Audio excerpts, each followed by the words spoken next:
Hello everyone, in this video I'm going to introduce you to Kalshi and how to use it quickly. So Kalshi is a prediction platform for many different things. For example, politics, sports, culture, crypto, climate, economics, mentions, anything. So as you can see here, these are the bets that you can bet on.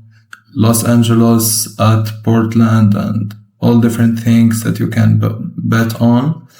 And to bet, first you need to deposit cash. You press on deposit cash here and then you choose your method. Google Pay, debit card, crypto, wire transfer. For debit card, you need to verify your account first, so you know before depositing. You can choose whichever thing that you like and you bet on it. For example, sports.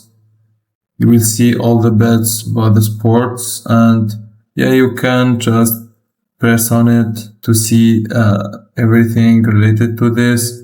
And you can bet here, like input how much the amount that you will be betting with, and this is the odds, the chance of this, and this is your payout. If yes, it will be $13 when you just spend $2. And yeah, that's how it works. I hope this video was helpful. If you found this video helpful, don't forget to like and subscribe, and thank you for watching.